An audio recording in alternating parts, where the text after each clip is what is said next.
Coaching institute. So இந்த video எதுக்காக அப்படின்னா, இன்னைக்கு நம்ம இன்ஸ்டியூட்டில் ஒரு மார்க் டெஸ்ட் குரூப் 2 எக்ஸாம்க்கான மார்க் டெஸ்ட் நடந்துச்சு. அதில் உள்ள ஆப்டிடியூட் மட்டும் டிஸ்கஸ் பண்ண போகிறோம். ஸோ நான் இன்னைக்கு மார்க் டெஸ்ட் எழுதல, நான் எனக்கு இது யூஸ்ஃபுல்லாக கேட்டால் டெஃபினட்டாக யூஸ்ஃபுல் தான். ஏன்னா நம்ம மார்க் டெஸ்ட்டில் வச்சு 25 கொஸ்டின் எக்ஸாம் பாயிண்ட் ஆஃப் வியூவில் எப்படிப்பட்ட கொஸ்டின் இருக்குன்ற மாதிரி 25 தான் வச்சுருந்தோம். ஸோ அதை பார்க்குறப்ப கண்டிப்பாக உங்களுக்கு ஒரு ப்ராக்டிஸ் மாதிரி தான் இருக்கும். ஓகேவா? ஸோ அவனை டிலே பண்ணாமல் டேரக்டாக கொஸ்டின் போயிடலாம். ஸோ ஃபஸ்ட்டு கொஸ்டின் என்ன அப்படின்னா, இது வந்துட்டு ஒரு ரேஷியோ கொஸ்டின். என்ன ரேஷியோ அப்படின்னு பாருங்கள். ஓகே, நான் மறுபடியும் யூஸ்ஃபுல்லாக சொல்கிறது தான். நீங்கள் இங்கிலீஷ் அண்ட் தமிழ் ரெண்டுலேயுமே இருக்குது. நான் எக்ஸ்பிளைன் பண்ணுறோம், பைலிங்குவலாக மட்டும் எக்ஸ்பிளைன் பண்ணிக்கிறேன். ஓகேவா? ஸோ ஃபஸ்ட்டு ஒரு கிளாஸில் 3 கிளாஸில் ஸ்டூடெண்ட்ஸ் வந்துட்டு 2:3:5 அப்படின்ற ரேஷியோவில் இருக்காங்க. அண்ட் அதுக்கப்புறம் ஒரு கிளாஸ்லேயும் 20 ஸ்டூடெண்ட்ஸை இன்க்ளூட் பண்ணுறாங்க, ஆட் பண்ணுறாங்க. ஓகேவா? 20 ஸ்டூடெண்ட்ஸை இன்க்ரீஸ் பண்ணாங்க அப்படின்னா அந்த புது ரேஷியோ, அந்த 3 கிளாஸ்க்குண்டான புது ரேஷியோ 4:5:7 அப்படின்னு சொல்லி இருக்கு. ஓகேவா? ஸோ இதை வச்சு இந்த கிளாஸில் 3 கிளாஸ்லையும் சேர்த்து முன்னாடி ஆட் பண்ணுறதுக்கு முன்னாடி எவ்வளோ ஸ்டூடெண்ட்ஸ் இருக்காங்கன்னு கேட்குறாங்க. ஒரே ஒரு ஸ்டெப் தான். ஓகேவா? ஸோ நம்ம இந்த வீடியோ ஃபுல்லாகவே எப்படி இருக்க போகுதுன்னா, இப்போ நீங்கள் எக்ஸாமும் கிட்ட வந்துருச்சு. ஸோ இதுக்கப்புறம் வந்து டாபிக் ப்ரீஃபாக எக்ஸ்பிளைன் பண்ணுறதுக்கு டைம் இல்லை. ஸோ அதனால் இதுக்கு முன்னாடியே நீங்கள் பார்த்துருப்பீங்க. அப்படி இல்லைனாலும் ஷார்ட்டாக இதை எப்படி அப்ரோச் பண்ணுறது ஈஸியஸ்ட் வே தான் நான் சொல்லிக் கொடுக்க போகிறேன். ஓகேவா? ஸோ ஃபஸ்ட்டு இதில் என்ன பண்ண போகிறோம் அப்படின்னா, நீங்கள் ஒரு டேர்ம் மட்டும் எடுத்துக்கோங்க. ஒரு டைம் இந்த சென்ஸ் இந்த ஃபஸ்ட்டு கிளாஸ் மட்டும் எடுத்துக்கோங்க. இதில் என்ன எவ்வளோ ஸ்ட்ரென்த் இருக்காங்க? 2ன்றது ரேஷியோ. அந்த கவுண்ட் வேணும்னா 2x தான் நம்ம சொல்லுவோம் யூஸ்வலாக. ஸோ இது கூட என்ன பண்ணுறாங்க, 20 கவுண்ட் ஆட் பண்ணுறாங்களா? 20 ஆட் பண்ணுறப்ப என்னவா மாறுது? இது இந்த ஃபஸ்ட்டு கிளாஸ் நல்லா நோட் பண்ணுங்க. என்னவா மாறுது? 4 பார்ட்டாக மாறுதா? விச் மீன்ஸ் 4x மாறுதா? ஸோ அப்போ இதை மட்டும் கேன்சல் பண்ணால் போதும். இந்த 20 இந்த பக்கமே வச்சுட்டு இந்த 2x இந்த பக்கம் கொண்டு போனால் 4x - 2x which means 2x வரும். ஸோ அப்போ 2x 20னா x = 10. ஸோ அப்போ எக்ஸோட வேல்யூ 10ன்னு தெரிஞ்சிச்சு. இப்போ நமக்கு என்ன கேட்குறாங்க, இதுக்கு முன்னாடி அந்த கிளாஸ் கவுண்ட் எவ்வளோ? இங்கே 2xனா இது ஒரு 20 இருக்குமா? ஸோ 20, அடுத்து 3xனா 30, அடுத்து 50. ஸோ ஓவரால் கிளாஸோட கவுண்ட்டு 100.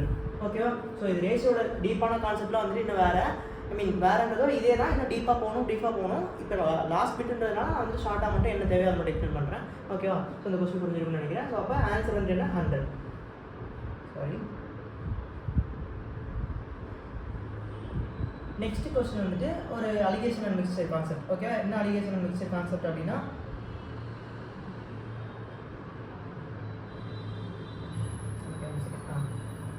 ஓகே என்ன அலிகேஷன் அண்ட் மிக்சர் கான்செப்ட்னா, 2 வெசல் இருக்குது, 2 பாத்திரத்தில் மில்க் அண்ட் வாட்டர். ஓகேவா? பாலும் தண்ணியும் இந்த ரேஷியோவில் இருக்குது, அண்ட் இன்னொரு வெசலில் இந்த ரேஷியோவில் இருக்குது அப்படின்றாங்க. அப்போ ஃபஸ்ட்டு வெசலில் இந்த ரேஷியோவில் இருக்குது, செகண்ட் வெசலில் இந்த ரேஷியோவில் இருக்குது.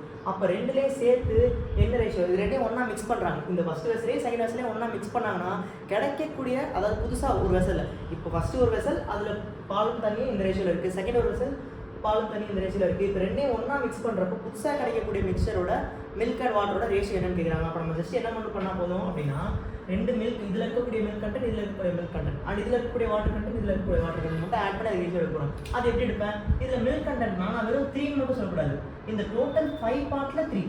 ஸோ அப்போ 3 பார்ட் அவுட் ஆஃப் 5 பார்ட்ன்றதான் இதில் இருக்க மில்க் கண்டென்ட். அதே மாதிரி இதில் என்ன சொல்லணும், 4 மட்டும் சொல்லக்கூடாது, இங்கே அவுட் ஆஃப் 5 பார்ட் 4. ஸோ அப்போ 4 அவுட் ஆஃப் 5 பார்ட். அப்போ டோட்டலாக இது ரெண்டையும் ஆட் பண்ணால் தான் மில்க் கண்டென்ட். இதில் மிக்ஸ் பண்ணதுக்கப்புறம் இதே மாதிரி வாட்டர் கண்டென்ட் எடுக்குமா? வாட்டர் இங்கே 2 அவுட் ஆஃப் 5, இங்கே 1 அவுட் ஆஃப் 5. ஸோ அப்போ இது ரெண்டையும் ஆட் பண்ணுறோம். ஸோ இதுதான் ரேஷியோ. இது மில்க் அண்ட் வாட்டர் ஆட் பண்ணதுக்கப்புறம் இப்போ இதை ஆட் பண்ணால் 7/5, இதை ஆட் பண்ணால் 3/5. ஸோ 5 காமனாக அதுக்கு நம்ம கன்சிடர் பண்ண மாட்டோம். அப்போ ரேஷியோன்றது 7:3. ஓகேவா? அவ்வளோதான், சிம்பிள். ஸோ இந்த மாதிரி ஈஸியாகவே நம்ம அப்ரோச் பண்ணாலே ஈஸியாக ஆன்சர் கிடைச்சு. ஓகேவா? நெக்ஸ்ட் டைம் பார்ப்போம்.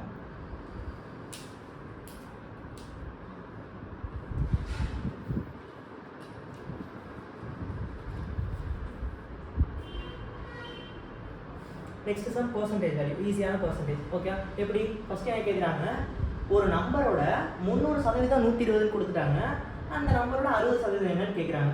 300% 120 அப்படின்னா நமக்கு ஃபஸ்ட்டு அந்த நம்பர் வேணும்னா எந்த ஒரு நம்பருமே 100%. ஓகேவா? அப்போ இது 300%னா நம்ம 100% வேணா என்ன பண்ணுவோம், நம்ம இதை டிவைட் பை 3 போடுவோம். ஏன்னா இதில் 300% இருக்குது, நமக்கு வெறும் 100% தான் வேணும். அப்போ இதை நம்ம சால்வ் பண்ணுறப்போ 14 கிடைக்கும். 14ன்றதா என்ன, அந்த நம்பரோட 100%. இப்போ இதோட 60% வேணும்னா இதுக்கு ஒரு ஷார்ட்கட் இருக்குது. இப்போ இந்த 40ன்றது அந்த நம்பர், ஸோ இதுதான் 100%.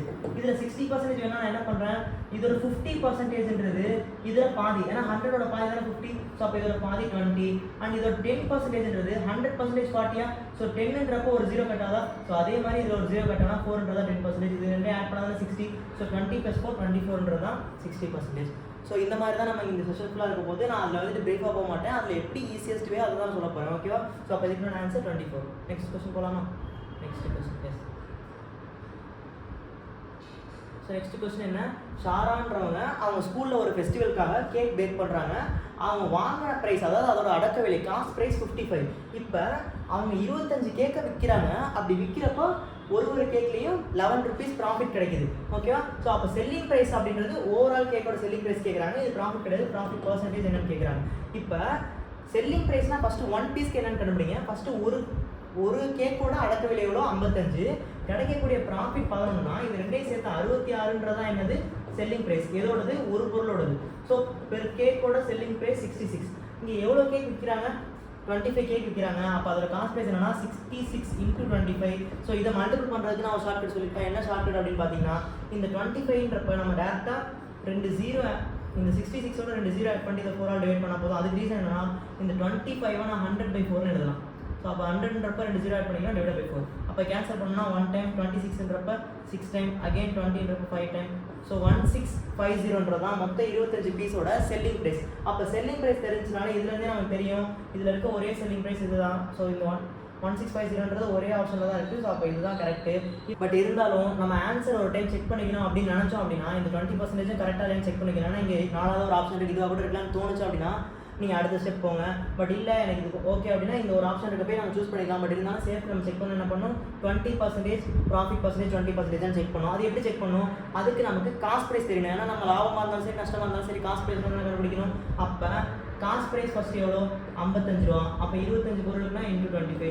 ஸோ அப்போ இதை கண்டுபிடிக்கணும். இதை கண்டுபிடிச்சோம் அப்படின்னா நமக்கு காஸ்ட் ப்ரைஸ் கிடைக்கும். அதுக்கப்புறம் லாபம் எவ்வளோ? ஒரு பொருளுக்கு 11, இந்த 25 பொருளுக்கு ஒரு லாபம் கிடைக்கும். ஸோ அப்போ இதில் எவ்வளோ பர்சன்டேஜ் பார்க்கணும். ஸோ ஆஃபீஸில் 20% தான் வரும். வேணா செக் பண்ணிக்கோம். ஸோ நம்ம ஒரு டைம் சால்வ் பண்ணிடுவோம். ஸோ சால்வ் பண்ண என்ன வரும்? × 100/4 போட சொல்லிங்கன்னா, இப்போ 5500/4 போட்டோம் அப்படின்னா 1, இங்கே 3 டைமு. ஸோ அகைன் இங்கே வந்துட்டு 7, 5 வரும். அப்போ 1375 தான் காஸ்ட் ப்ரைஸு. அப்போ இதில் நம்ம ப்ராஃபிட் எவ்வளோ அப்படின்னு பார்த்தோம் அப்படின்னா, நமக்கு இதை மல்டிபிள் பண்ணுறப்ப ஸோ அகைன் 1100/4 போட்டோம் அப்படின்னா, நான் எதுக்கு ஒரு டைம் இது போடுறேன் அப்படின்னா, கம்பேரிட்டிவ்லி இதுதான் ஈஸி. 25 மல்டிபிள் பண்ணுறதோட இது ஈஸின்னு எனக்கு தோணுது, அதனால் நான் போடுறேன். ஸோ உங்களுக்கு கன்வீனியன்ட்டான வே, ஈஸியான வே வேறு ஏதாவது தெரிஞ்சால் கூட நீங்கள் சால்வ் பண்ணிக்கோங்க. ஓகேவா? ஸோ சால்வ் பண்ணுறது 2 டைம் இல்லை 30னா 75. ஸோ 275 தான் ப்ராஃபிட்டு. இப்போ இதோட 10% எவ்வளோ? 137.5. ஏன்னா இதுதான் 100%. 10% 0 கேன்சல் பண்ணுவோம். 0னா ஒரு பாயிண்ட் தள்ளி ப்ளேஸ் பண்ணுவோம். ஸோ இது டெசிமல் 20% 2. ஸோ இதை ஆட் பண்ணி பார்த்தோம் அப்படின்னா ஆப்வியஸாக நமக்கு கிடைக்க போகிறது 260 + 15 275 தான். ஓகேவா? ஸோ அப்போ 20% கரெக்ட். ஸோ நம்ம கிராஸ் செக் பண்ணுறதுக்காக இது எடுக்கிறோம். அதுலேயே கரெக்டாக வந்துருச்சு. ஸோ அதனால் நம்ம கரெக்ட் பண்ண பிக் பண்ண ஆன்சர் கரெக்ட் தான். ஓகேவா? Okay next sum. Okay next sum என்ன, சிம்பிள் இன்ட்ரெஸ்ட்க்கும் காம்பவுண்ட் இன்ட்ரெஸ்ட்க்கும் உள்ள டிஃப்ரென்ஸ் 2 இயரில் இந்த ரேட் ஆஃப் இன்ட்ரெஸ்ட்டை கேட்டிருக்காங்க. அப்போ நம்ம ஃபஸ்ட்டு எடுத்தோம் யோசிக்காமல் பண்ண வேண்டியது என்னன்னா, ஃபஸ்ட்டு இதோட 8% என்ன, 8% என்னன்னு பார்த்தோன்னா, இதோட 10% 750 இவங்க 7500 தான் 100%. இதில் தான் 8% எடுக்க போகிறோம். இதில் எப்படி 8% எடுப்போம்னா, ஃபஸ்ட் நான் 10% எப்படி எடுப்பேன், ஒரு 0 கட் பண்ணி. ஸோ 750 அண்ட் 1% என்ன 75. அப்போ 2% 150. அப்போ 10ல் 2 போச்சுன்னா தானே 8%. அப்போ 750ல் 150 போச்சுன்னா இருக்க 600 தான் 8%. ஸோ நான் இது ஃபுல்லாக கவர் பண்ணுறதுக்காக மேபி கொஞ்சம் ஸ்பீடாக சொல்கிற மாதிரி இருக்கலாம். ஸோ யூடியூப்ன்றதுனால தான் நான் இப்படி கான்ஃபிடென்ட்டாக சொல்கிறேன். ஏன்னா உங்களால் ஸ்லோ பண்ணி கூட பார்த்துக்க முடியும், இல்லை ரிவைண்ட் பண்ணி கூட பார்த்துக்க முடியும். ஓகேவா? ஸோ அதனால தான் நான் குயிக்காக சொல்கிறேன். ஏன்னா எல்லா டாபிக் கவர் பண்ணணுன்றதுக்காக. ஓகேவா? ஸோ இப்போ 8% 600. இப்போ சிம்பிள் இன்ட்ரெஸ்ட்டை பொறுத்த வரைக்கும் ஃபஸ்ட் இயருக்கும் 600 தான், செகண்ட் இயருக்கும் 600 தான். ஸோ இதில் ப்ராப்ளம் இல்லை. ஆனால் காம்பவுண்ட் இன்ட்ரெஸ்ட்டில் ஃபஸ்ட் இயருக்கு 600 வரும், செகண்ட் இயருக்கு அந்த பிரின்சிபலுக்கு உண்டான அமௌண்ட் வரும், ப்ளஸ் வட்டிக்கு ஒரு வட்டி வரும். அப்போ இதுதானே இங்கே டிஃப்ரென்ஸு. ஸோ ஆப்வியஸாக நமக்கு தெரிஞ்சிருக்கும் தனி வட்டிக்கும் கூட்டு வட்டிக்கும் வித்தியாசம்னா, கூட்டு வட்டியில் வட்டிக்கு ஒரு வட்டி வரும், அது மட்டும் தான் வித்தியாசம். அப்போ 2 வருஷன்றப்ப இது காமன், அதே மாதிரி இங்கே இது காமன். ஆனால் 2வது வருஷம் எக்ஸ்ட்ரா ஒரு வட்டி வரும். அது என்ன, ஃபஸ்ட் வருஷம் நம்ம கட்டின வட்டிக்கு இன்னொரு வட்டி. அப்போ இதோட 8% எடுத்தால் போதுமா? அப்போ இதோட 8% என்ன, இதுதான் 100% அப்படின்றப்ப இங்கே பண்ணால் அதே கான்செப்ட் தான். 10%னா 60, 1%னா 6. ஏன்னா ஒரு 0 கேன்சல் ஆகுதா, இல்லை ஒரு 0 போனால் இங்கே ஒரு 0 போகும், இங்கே ஒரு 0 போனால் இங்கே ஒரு 0. அப்போ 1% 6னா 2% 12. அப்போ 10ல் 2 போச்சுன்னா தான் 8. அப்போ 16ல் 12 போச்சுன்னா 48. ஸோ 48 தான் நம்மளோட டிஃப்ரென்ஸ். ஓகேவா? ஸோ இதுதான் வந்து ஈஸியான வே. ஸோ இப்போ லாஸ்ட் டைம் நம்ம தெரிஞ்சுக்க வேண்டியது இந்த மாதிரி ஈஸியஸ்ட் வே மட்டும் தான். இப்போ நம்ம பிரீஃபாக கற்றுக்கிறது அவ்வளோ அட்வைசபிள் இல்லை. ஓகேவா? ஓகே. ஸோ நெக்ஸ்ட்டு மறுபடியும் வந்துட்டு ஒரு சிம்பிள் இன்ட்ரெஸ்ட் கொஸ்டின். என்ன கொஸ்டின் அப்படின்னு பார்த்தீங்கன்னா, ஒரு அமௌண்ட்டு 12% பர் இன்ட்ரெஸ்ட் ரேட்டில் அது வந்துட்டு 3 மடங்கு ஆகுது. எவ்வளோ வருஷத்தில் 3 மடங்கு ஆகுது அப்படின்னு கேட்டிருக்காங்க. நான் மறுபடியும் சொல்கிறேன், என்னோட அமௌண்ட்டு நான் இன்வெஸ்ட் பண்ண தொகை 3 மடங்கு ஆகுதுன்னா அதில் என்னோட இன்வெஸ்ட்மெண்ட்டும் இருக்குமா? ஃபார் எக்ஸாம்பிள் நான் 1000 இன்வெஸ்ட் பண்ணுறேன், அது 3000 மாறுதுன்னா அது வட்டியோட சேர்த்து என்னோட முதலோட சேர்த்து தான் 3000 மாறுது. அப்போ அதில் என்னோட முதல்ன்றது ஒரு 1000 இருக்கா, என்னோட பிரின்சிபல்ன்றது. ஸோ அப்போ 100ன்னு அசீவ் பண்ணிக்கிறேன், அது 3 மடங்காக மாறுதுன்னா அதில் என்னோட இன்வெஸ்ட் பண்ண 100 தான் இருக்குது. அப்போ கிடைச்சது வெறும் 200 மட்டும்தான் வட்டி. ஸோ அப்போ அந்த வட்டி எப்படி கிடைக்குது? 1 இயருக்கு 12%. இங்கே நான் 100 எடுத்துக்கேன்னா எதுக்காக 100 எடுத்திருக்கேன்? எனக்கு 100% எடுக்கிறது ஈஸி. 12%னா டேரெக்டாக 12 சொல்லிட முடியும். அப்போ 1 இயருக்கு 12%னா 100 12% 12. அப்போ ஒரு வருஷத்துக்கு 12 கிடச்சின்னா எனக்கு 200 ரூபா வட்டி கிடைக்கிறதுக்கு எவ்வளோ வருஷம் ஆகும்னா நான் கேன்சல் பண்ணால் போதும். ஸோ எப்படி கேன்சல் பண்ணுவீங்க? ஸோ 1 டைமு, அதுக்கப்புறம் ஒரு சரி ஓகே, இதை டேரெக்டாக நம்ம மிக்ஸ்டு ஃப்ராக்ஷன் மாற்றோம். எப்படி மாற்றலாம்னா 200/12ன்றதை நான் எப்படி மாற்றலாம்? 50/3 மாற்றலாமா? ஸோ இதை நான் மிக்ஸ்டு ஃப்ராக்ஷனை மாற்றுறேன்னா இங்கே 16 2/3 மாற்றுறேன். ஏன்னா 50ல் 16 × 3 இருக்குது, ரிமைனிங் ஒரு 2 இருக்குது, 2/3. அப்போ என்ன அர்த்தம்? 16. ஸோ அப்போ இது 16 இயர்ஸ் 8 மந்த்ன்றது தான் meaning. So 16 years 8 month option இருக்குது. ஸோ அப்போ இதுதான் கரெக்டான ஆப்ஷன். ஓகேவா? ஸோ நெக்ஸ்ட் போகலாம்.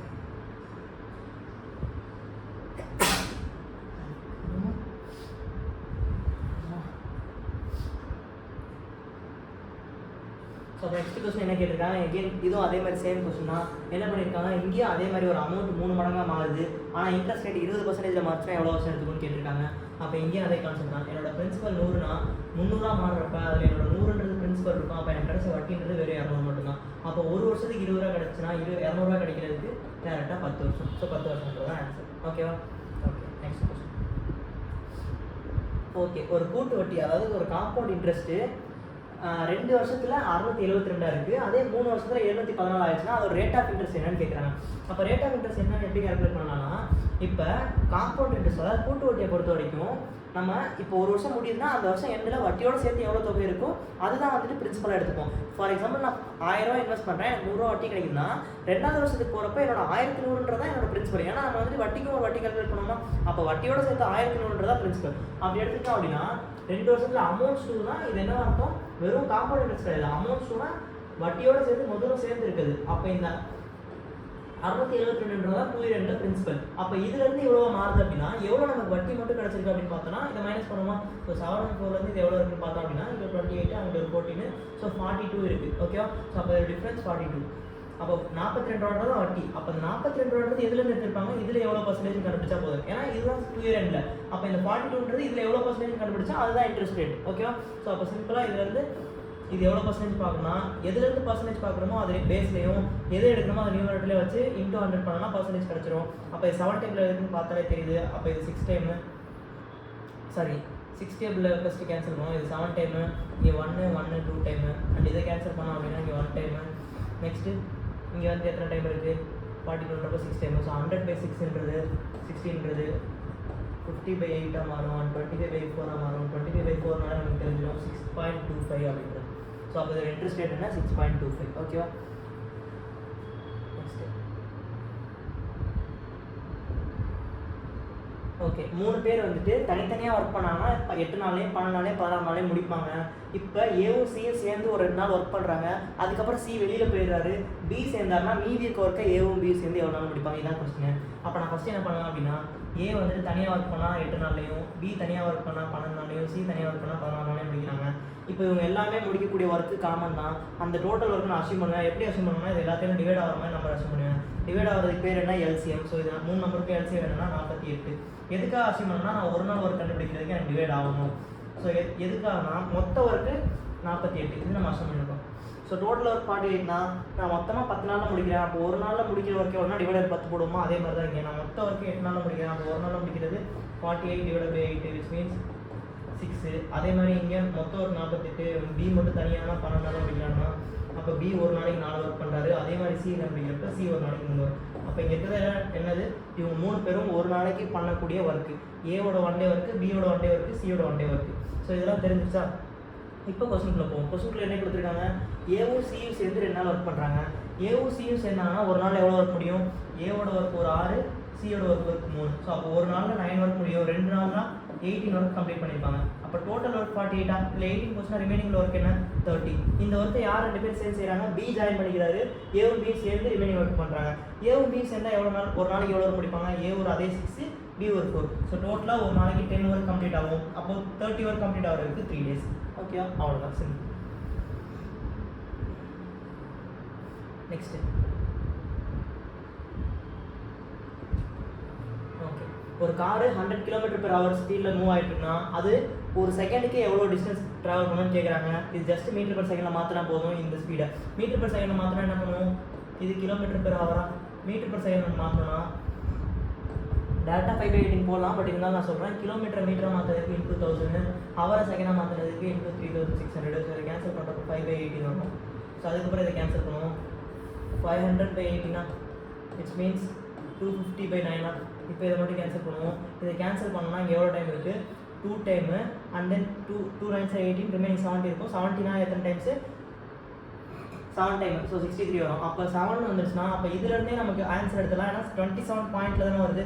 ஏன்னா 2 9 18 ரிமைனிங் 70 இருக்குது. அப்போ 7 9 தான் 63. அப்போ 7 வந்துருச்சுன்னு தெரிஞ்சிருச்சு. அப்போ 27 ஆரம்பிக்கிற ஒரே ஆப்ஷன் இது ஒன்று தான். ஸோ அதுக்கப்புறம் வேணால் நம்ம கிராஸ் செக் பண்ணிக்கலாம். அப்போ என்ன ஒரு ரிமைனிங் 70 இருக்குன்னா மறுபடியும் 777 தான் வந்துருக்கோம். 0.77 வந்துருச்சுன்னா ரவுண்ட் அப் பண்ணுறப்போ 27.8 நம்ம ரவுண்ட் அப் பண்ணிக்கலாம். ஓகே, ஸோ அப்போ ஃபஸ்ட்டு 2 டிஜிட் வச்சு நமக்கு தெரிஞ்சிருச்சு அப்படின்னா அதே நம்ம சூஸ் பண்ணிட்டு போயிட முடியும். ஓகே, அப்போ இதுக்கு ஆன்சர் 27.8 மீட்டர். ஓகே, ஸோ நான் எக்ஸ்பிளைன் பண்ணுறது பைலிங்குவலாக தமிழில் புரியுற மாதிரி தான் எக்ஸ்பிளைன் பண்ணுறேன். அதனால் கண்டிப்பாக புரியும்னு நினைக்கிறேன். ஓகேவா, நெக்ஸ்ட் அதாவது ஒரு பைசைக்கிள் ஒரு வட்டமான பகுதியை சுற்றி முடிக்கிறதுக்கு அது இந்த ஸ்பீடில் சுற்றி முடிச்சுன்னா அதுக்கு எடுத்துக்கூடிய டைம் 1 நிமிடம் 28 செகண்ட். அப்புறம் நல்லா நோட் பண்ணிக்கோங்க, ஒரு பைசைக்கிள் ஒரு வட்டமான பகுதி, ஸோ ஒரு சர்க்குலர் ஃபீல்டை சுற்றி முடிக்கிறதுக்கு இந்த ஸ்பீடில் சுற்றுச்சுன்னா இவ்வளோ டைம் எடுத்துக்குது. இப்போ இந்த வட்டமான பகுதியை சுற்றி இருக்கணும், அதோட ஏரியா என்னன்னு கேட்குறாங்க. அப்போ இதை நம்ம எப்படி கண்டுபிடிக்கலாம்னா, இந்த வட்டமான பகுதியை சுற்றுறதுக்கு இந்த ஸ்பீடில் இவ்வளோ டைம் எடுத்துக்கிச்சுன்னா இதோட டிஸ்டன்ஸ் என்ன கண்டுபிடிக்கலாமா. அப்போ அந்த டிஸ்டன்ஸை நம்ம சுற்றுலாவும் எடுத்துக்கிட்டா அதை வச்சு ஏரியா கண்டுபிடிக்கலாம். அப்போ இதை ஃபஸ்ட் நம்ம வந்துட்டு என்ன டிஸ்டன்ஸ் கண்டுபிடிப்போம். அப்போ என்ன பண்ணணும்னா, இந்த ஸ்பீடை மீட்டர்/செகண்டில் மாற்றுறேன். மீட்டர்/செகண்ட்னா into 5/18. இப்போ இதை மீட்டர்/செகண்டில் மாற்றுறேன் அப்படின்னா into 5/18 போட்டோம். இப்போ வந்து இந்த டெசிமலை கேன்சல் பண்ணோம் அப்படின்னா நான் இங்கே கீழே ஒரு 0 ஆட் பண்ணிக்கிட்டா போதும். இதுக்கப்புறம் பாருங்கள் 9 டைமில் கேன்சல் பண்ணுறேன் டேரெக்டாக. இங்கே 2 டைம்ஸு, இங்கே வந்துட்டு 1/16 டைம்ஸு. ஸோ அப்போ இதை கேன்சல் பண்ணுறப்ப இங்கே 1/4 அப்படி இதை கேன்சல் பண்ணுறப்போ 4. அப்போ 4 மீட்டர்/செகண்ட் தான் இந்த காரோட ஸ்பீடு மீட்டர்/செகண்டில். ஸோ அப்போ 4 மீட்டர்/செகண்ட், 1 per செகண்ட்னா 1 செகண்டுக்கு 4 மீட்டர் போகுது. இங்கே எவ்வளோ செகண்ட் ஆகுதுன்னு கேல்குலேட் பண்ணுங்கள். ஆக்சுவலாக இது வந்து ஃபார்முலா படி போகணும், ஸ்பீடு இக்குவல் டிஸ்டன்ஸ் பை டைம்னு. ஸோ அந்த ஃபார்முலாவை உங்களுக்கு ஈஸியாக சொல்லித்தரேன். அப்போ என்ன ஆகுது, ஃபஸ்ட் நான் மீட்டர்/செகண்டில் மாத்திரமா. மீட்டர்/செகண்ட்னா என்ன அர்த்தம், 4 மீட்டர்/செகண்ட். ஒரு வினாடிக்கு 4 மீட்டர், ஒரு வினாடிக்கு 4 மீட்டர். இங்கே எவ்வளோ வினாடி ட்ராவல் பண்ணியிருக்கு, 1 மினிட்னா ஒரு 60 வினாடியா, இங்கே ஒரு 28, டோட்டலாக 88 வினாடியா. அப்போ ஒரு வினாடிக்கு 4 மீட்டர்னா 88 வினாடிக்கு இன்ட்டு 88. ஓகே, இது என்னது நமக்கு. ஸோ இதை வந்துட்டு மறுபடியும் மல்டிபிள் பண்ணிட்டு இருக்கணும். ஆனால் மல்டிபிள் பண்ண தேவையில்லை. ஏன் மல்டிபிள் பண்ண தேவைன்னா, இந்த வேலையை மறுபடியும் இன்னொரு இடத்துல போய் சப்ஸ்கிரைப் பண்ண தானே போகிறோம். அப்போ அங்கே கேன்சல் ஆக சான்ஸ் இருக்குல்ல, அதனால இப்படியே வச்சுக்குவோம். இந்த வேல்யூ என்னது, இதுதான் வந்துட்டு மொத்தமாக இந்த டைமில் கவர் பண்ண டிஸ்டன்ஸு. அந்த டிஸ்டன்ஸ் தான் இதோட சுற்றுலவு. சர்க்கிளோட சுற்றுலோட ஃபார்முலா என்ன, 2πr. ஸோ அப்போ இந்த இடத்துல நம்ம கேன்சல் ஆகுதா, இந்த 2 வரும். ஸோ இதுக்காக தான் வந்துட்டு நான் அப்படியே வச்சுக்க சொன்னேன். அப்போ இதை கேன்சல் பண்ணால் இங்கே 2 டைம் இருக்குமா. அப்போ இங்கே 2 × 88 இன்ட்டு இதோட வேல்யூ என்ன, 5ஓட வேல்யூ 22/7 இன்ட்டு 6. ஸோ இதை கேன்சல் பண்ணால் இங்கே ஒரு 4 டைம் இருக்கும். அப்போ இதை இந்த பக்கம் மல்டிபிள் பண்ணுறப்ப 2 8 8 7 சார் 56. அப்போ ரேடியஸ்ன்றது 56 நமக்கு தெரிஞ்சிருச்சு. அப்போ ரேடியஸ் ஃபஸ்ட்டு கண்டுபிடிச்சாச்சு. ஸோ இதுக்கப்புறம் நான் மறுபடியும் எரேஸ் பண்ணிக்கிறேன். ரேடியஸ் 56 கண்டுபிடிச்சாச்சு. அதுக்கப்புறம் என்ன பண்ணணும், ஏரியா கண்டுபிடிக்கணும். ஏரியாவோட ஃபார்முலா என்ன, πr². ஸோ அப்போ பையோட வேல்யூ 22/7 இன்ட்டு ரேடியஸ் 56 × 56. அப்போ இது கேன்சல் பண்ணுறப்போ ஒரு 8 டைம் வரும். அதுக்கப்புறம் இதை மட்டும் மல்டிபிள் பண்ணிக்கிறேன். இது 3 மல்டிபிள் பண்ணால் இன்னும் ஒரு சின்ன ட்ரிக் நான் சொல்லித்தரேன். என்ன ட்ரிக் அப்படின்னா, இந்த 8 × 6 8 × 6 மல்டிபிள் பண்ணால் நமக்கு என்ன கிடைக்கும், 48 கிடைக்கும். அப்போ யூனிட் டிஜிட் 8 தான் இருக்கும். அகைன் இந்த 8 × 2 மல்டிபிள் பண்ணால் 16 கிடைக்குமா. அப்போ யூனிட் டிஜிட் 6 தான் இருக்கும். ஸோ அப்போ இந்த 6 வச்சே ஆன்சர் இதுதான் நம்ம சொல்ல முடியும். ஏன்னா இங்கே ஆப்ஷன்லேயே யூனிட் டிஜிட் 6 இருக்கிறது ஒரே ஆப்ஷன் தான். ஓகேவா. ஸோ நான் என்ன பண்ணேன், ஃபுல் நம்பரே மல்டிபிள் பண்ணல. ஜஸ்ட் இதை நான் மல்டிபிள் பண்ணுறப்ப 8 6 யூனிட் டிஜிட். ஏன்னா 56 × 8 போடுறப்ப 8 48 வந்துச்சுன்னா இதுக்கப்புறம் தான் மற்ற டிஜிட்லாம் வரப்போகுது. கடைசி டிஜிட் 8 தான். இதே அதே மாதிரி இந்த ரெண்டோட மல்டிபிள் பண்ணுறப்போ ஒரு செகண்ட் கீழே 56 × 8 போடுறப்ப 6 8 48 மீதி இருக்க டேர்ம்லாம் இங்கே தான் வரப்போகுது. நான் இன்னொரு டைம் 22 மல்டிபிள் பண்ணுறப்பையும் 6ன்னு போட்டு மீதி இருக்கிறோம்னா இங்கே தான் வரப்போகுது. அப்போ நம்ம லாஸ்ட் டிஜிட் வச்சு இன்னும் டிஜிட் ஃபிக்ஸ் பண்ணிட முடியும். 6ன்னு வச்சுன்னா இங்கே 6 இருக்க ஒரே ஆப்ஷன் இதுதான். ஓகேவா? நீங்கள் என்ன கிராஸ் செக் பண்ணுறதுனா மல்டிபிள் பண்ணி பார்த்துக்கோங்க. இதை மல்டிபிள் பண்ணால் எக்ஸாக்டாக ஆன்சர் தான் வரும். ஓகேவா? ஓகே, நெக்ஸ்ட் அடுத்து இது ஒரு ஈஸியான கொஸ்டின் தான். என்ன கொஸ்டின் அப்படின்னு பார்ப்போம். தமிழே கொஸ்டின் தெரியாத மாதிரி நான் வச்சுக்கிறேன். ஸோ இது ஒரு வேர்ட் டாக்குமெண்ட். உங்கள் எக்ஸாம் முடிஞ்சோன்னா லேட் பண்ணாமல் இன்றைக்கி மார்க் டெஸ்ட் ஆக்சுவலாக. ஓகேவா? ஸோ அது இன்றைக்கி தான் பார்ப்பீங்க. ஸோ இந்த மார்க் டெஸ்ட் முடிஞ்சோன்னா லேட் பண்ணாமல் கொடுக்கணுன்றதுக்காக நான் அப்படியே வேர்ட் எடுத்துருக்கேன். ஸோ அதனால் கொஞ்சம் டாக்குமெண்ட் எடுத்து கொஞ்சம் அட்ஜஸ்ட் பண்ணிக்கோங்க. சரி, நெக்ஸ்ட்டு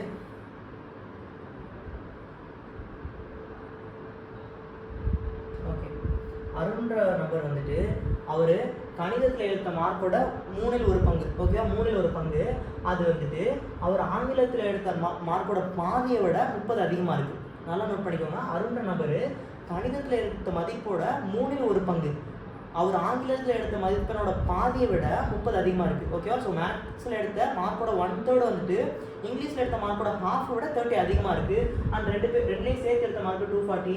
இப்போ இங்கிலீஷில் எடுத்த மார்க் என்னன்னு கேட்குறாங்க. அப்போ ஈஸியாக எப்படி சால்வ் பண்ணலாம்னு பாருங்கள். ஆப்ஷன்லேருந்து போகிறதுனா போகலாம். பட் ஆப்ஷன்லேருந்து போகிறது இல்லாமல் நான் ட்ரெடிஷ்னல் மெத்தட் சொல்லித்தரேன். என்ன அப்படின்னா, இப்போ மேத்ஸில் எடுத்த மார்க் எம்னே வச்சுக்கிறேன். அதோட 1/3 என்ன அர்த்தம்? 1ல் 3 பங்கு இது. அண்ட் இங்கிலீஷில் எடுத்த மார்க்கோட பாதி அப்படி விட வெட்டுவா. இப்போ இதுதான் அதிகமாக இருக்குது, இதோட இது கம்மியாக இருக்கா? அப்போ மைனஸ் போட்டுக்கலாமா? ஏன்னா மேத்ஸில் இருக்க மார்க் தான் அதிகம், எக்ஸீட்ஸ்னால் அதிகமாக இருக்குது. ஓகேவா? ஆங்கிலம் பெண்கள் ஆங்கில மதிப்பெண்ணில் 2ல் 1 பங்கை விட அதிகம். அப்போ இதுதான் அதிகம். இதை நம்ம வச்சுக்கிறேன் மைனஸ். எவ்வளோ அதிகமாக இருக்குது? 30. அப்போ இந்த ஈக்குவேஷன் எப்படி போட்டேன்? இதை என்ன சப்டிஃபைட் பண்ணால் என்ன வரும்? m/3 அது. அப்போ LCM எடுக்கிறப்போ 2m - 3e divided by 6 வரும். அதை அப்படியே இந்த பக்கம் மல்டிபிள் பண்ணிக்கலாம். அப்போ 6 3 180. அப்போ இது ஒரு ஈக்குவேஷன். அப்போ இந்த ஈக்குவேஷன் எப்படி இருக்கும்? இந்த ஈக்குவேஷன் இப்படி இருக்கும். இதுக்கடுத்து நான் என்ன பண்ணணும்? இங்கே ஒரு ஈக்குவேஷன் இருக்குது. என்னது? ரெண்டுலேயும் சேர்த்து என்னோட மார்க்கு 240. மேக்ஸ்லேயும் இங்கிலீஷ்லேயும் சேர்த்து. அப்போ ரெண்டுலேயும் சேர்த்துனா மேக்ஸ்லேயும் இங்கிலீஷ்லேயும் சேர்த்து 240. ஓகேவா? ஸோ இதுக்கப்புறம் என்ன பண்ண போகிறோம்? இங்கே 2m இருக்கா? அப்போ இந்த ஈக்குவேஷனையும் 2 வர மாதிரி மாற்றிட்டோம் அப்படின்னா நம்ம கேன்சல் பண்ணுறது ஈஸி. அப்போ 2 மாற்றினா என்ன வரும்? ஃபுல்லாகவே 2 மல்டிபிள் பண்ணுறேன். அப்போ இங்கேயும் 2 மல்டிபிள் பண்ணால் 480. இப்போ இது ஃபுல்லாக மைனஸ் பண்ணுறேன். இதை மைனஸ் பண்ணுறப்ப இங்கே ப்ளஸ்ஸாக மாறிடும், இங்கே மைனஸ் இருக்கும். அப்போ இது வந்து கேன்சல் ஆகிடும். அப்போ இங்கே ப்ளஸ்ஸாக மாறிடுச்சுன்னா இங்கே என்ன வேல்யூ? டோட்டலாக 5e. ஏன்னா இங்கே 2 + 3 இங்கே எவ்வளோ? 450 450 போயிடுச்சுன்னா 300. அப்போ 5e = 300னா ஈயோட வேல்யூ கேன்சல் பண்ணுறப்ப 60. அப்போ இங்கிலீஷில் எடுத்த மார்க்கு 60. நமக்கு எது கேட்குறாங்க? இங்கிலீஷில் எடுத்த மார்க் தான் கேட்குறாங்க. ஆங்கிலத்தில் எடுத்த மதிப்பெண் எவ்வளோன்னு கேட்குறாங்க? 60. இதுவே மேத்தமெட்டிக்ஸில் கணிதத்தில் எடுத்த மார்க் கேட்டாங்கன்னா மொத்த மார்க்கான 240ல் இந்த இங்கிலீஷோட மார்க் மைனஸ் பண்ணுறா. மீதி இருக்குது இங்கிலீஷ் மேக்ஸோட மார்க் தானே. அப்போ 240ல் 60 போயிடுச்சுன்னா ரிமைனிங்கில் 180ன்றது மேக்ஸோட மார்க். நம்ம கேட்குறது இங்கிலீஷ்னால டேரெக்டாக 60 போட்டலாம். ஓகேவா? அவ்வளோதான், சிம்பிள். நெக்ஸ்ட்டு இது ஒரு ரீசனிங் கொஸ்டின். இதெல்லாம் டக்கு டக்குன்னு போட்டணும். ஓகே, எப்படி போடணும் அப்படின்னா, ஃபஸ்ட்டு ஒரு ரோல ராகுலோட ரைட் சைடில் 12 பேர் இருக்காங்க. அப்போ ராகுல் இங்கே இருக்காருன்னா, சரி 12 பேர் இருக்கான்னு சொல்ல 12th ஃப்ரம் த ரைட்லேருந்து வலது பக்கத்துலேருந்து பார்க்குறப்ப ஒரு 12வது அப்படின்னா, இப்போ நல்லா ஒரே ஒரு கான்செப்ட் யோசிச்சு பாருங்கன்னா, நீங்கள் ஒரு கிளாஸில் 7th ரேங்க் அப்படின்னா உங்களுக்கு முன்னாடி எத்தனை பேர் இருப்பாங்க? 6 பேர். நீங்கள் ஒரு சைட்லேருந்து 10வது நிற்கிறீங்க, ஒரு ஒரு க்யூவில் ரேஷன்லேயே இதுலேயே ஒன்று 10வது நிற்கிறீங்கன்னா உங்களுக்கு முன்னாடி எவ்வளோ பேர் இருப்பாங்க? 9 பேர். அப்போ அதே மாதிரி ஒரு ரைட் சைட்லேருந்து 12th 12வது நிற்கிறாருன்னா இவருக்கு முன்னாடி 11 பேர் இருப்பாங்க. அதே மாதிரி அதே ஆள் அதே நபர் வந்துட்டு லெஃப்ட்லேருந்து 4வது அப்படின்னா லெஃப்ட்லேயே அதே மாதிரி தான். இங்கிட்டிருந்து 4வதுனா அவருக்கு முன்னாடி 3 பேர் இருப்பாங்க. இப்போ இதை வச்சு இந்த ரோட எத்தனை பேர் இருக்காங்க? இங்கே 3, இங்கே 14. ஸோ 14 இவரோட சேர்த்துனா மொத்தம் 15 பேர் இருக்காங்க அந்த ரோட. நமக்கு என்ன கொஸ்டின்? அதுக்கப்புறம் கொஸ்டினில் போவோம். இப்போ 28 மாற்றணும் அந்த ரோல அப்படின்னா எத்தனை பேர் ஆட் பண்ணணும்? ஸோ ஏற்கனவே 15 இருக்காங்க, இன்னும் 13 ஆட் பண்ணால் தான் இங்கே 28 மாறும். ஸோ அப்போ 13 தான் ஆன்சர். ஸோ இந்த மாதிரி ரீசனிங் கொஸ்டினா ஈஸியாகவே சால்வ் பண்ணிட்டு டக்கு டக்குன்னு அடுத்து போயிடும். ஓகே, அதெல்லாம் டைம் வேஸ்ட் பண்ணக்கூடாது. ஓகே, ஸோ இது ஒரு கொஸ்டின், கொஞ்சம் யோசிக்கிற மாதிரி கொஸ்டின். நல்லா நான் சொல்கிற கான்செப்டை புரிஞ்சுக்கணும். ஓகேவா? ஸோ ஒரு பண்ணையில் வந்துட்டு குதிரையோட எண்ணிக்கை வந்துட்டு வாத்துகளோட எண்ணிக்கையோட 2 மடங்கு டபுள் மடங்காக இருக்குது. ஓகேவா? ஸோ வாத்தோட எண்ணிக்கை வந்துட்டு குதிரையோட எண்ணிக்கை குதிரையோட எண்ணிக்கை வாத்தோட எண்ணிக்கையோட டபுள் மடங்காக இருக்குது.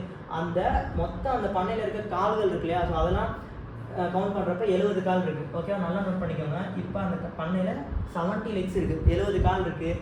இப்போ ஒரு டக்குக்கு எத்தனை கால் இருக்கும்? 2 கால் இருக்கும். ஸோ நான் 2xன்னு வச்சுக்கிறாங்க. அதே மாதிரி ஒரு ஹார்ஸுக்கு எவ்வளோ கால் இருக்கும்? 4xன்னு இருக்கும். இப்போ இந்த இடத்துல நல்லா ஒரே ஒரு கான்செப்ட் நோட் பண்ணுங்கள். இது பெரிய கான்செப்ட், நான் ஈஸியாக சொல்லித்தரேன். இப்போ டக்குக்கு வந்துட்டு 2 கால் இருக்கிறதுனால நான் எத்தனை டக்கு இருக்கோ 2xன்னு போட்டுக்கிறேன். ஹார்ஸுக்கு வந்துட்டு 4 கால் இருக்கிறதுனால நான் 4xன்னு போட்டுக்கிறேன். ஆனால் என்ன கொடுத்துட்டாங்க? எத்தனை டக் இருக்கோ அதோட 2 டைம்ஸ்னு சொல்லிட்டாங்களா, அப்போ 4 கால்னா அது இன்டூ 2 டைம் 2 மடங்காக போட்டுக்கிறேன், அப்போ 8 கால் இருக்குன்னு அர்த்தம். ஸோ இந்த மாதிரி நான் கன்சிடர் பண்ணிக்கிறேன். இப்போ நான் இதை சால்வ் பண்ணுறேன். அப்போ 8x + 2x = 70 அப்படின்னா இப்போ 10x = 70. அப்போ எக்ஸோட வேல்யூ என்ன வரும், 7 கிடைக்கும். எக்ஸோட வேல்யூ 7 கிடைக்கும்னா இது இந்த அப்ளை பண்ணுங்கள். 2x = 14. இது எதோட எடுத்தாலும் நம்ம டக்கோட அதோட வாத்தோடது. வாத்தோட கால் மட்டும் 14 இருக்குன்னா எத்தனை வாத்து இருந்தால் 14 கால் இருக்கும், 7 கால். சரி 7 வாத்து. ஸோ அப்போ 7ன்றது ஆப்ஷன். நல்லா நோட் பண்ணிக்க. நான் என்ன பண்ணியிருக்கேன்னு ஃபஸ்ட்டு கால் மட்டும் எடுத்துக்கிறேன். இப்போ 2 வாத்து இருக்குது அப்படின்னா என்ன அர்த்தம், ஹார்ஸ் வந்துட்டு அதோட 2 மடங்கு அதிகமாக இருக்கா, அப்போ 4 குதிரை இருக்கணுமா, அப்போ 2 வாத்தோட கால் எவ்வளோ, 4. அப்போ நல்லா நோட் பண்ணிக்கோங்க. இது வந்துட்டு எண்ணிக்கை, வாத்தோட எண்ணிக்கை 2 இருக்குது. நான் ஒரு எக்ஸாம்பிள் சொல்கிறேன். குதிரையோட எண்ணிக்கை அப்போ என்ன இருக்கணும், 2 மடங்கு இருக்குன்னா 4 இருக்கணும். அப்போ இதுக்கு உண்டான கால் 4 அப்படின்னா இதுக்கு உண்டான கால் எவ்வளோவா இருக்கும், 4 × 4. ஏன்னா ஒரு வாத்துக்கும் 4 கால். அப்போ 4 × 4னா எவ்வளோவா இருக்கும், 16 இருக்கணும். புரியுதா? அப்போ 16 இருந்துச்சுன்னா இப்போ இதோட 4 மடங்கு இருக்கா, ஸோ அதோட 4 மடங்கு.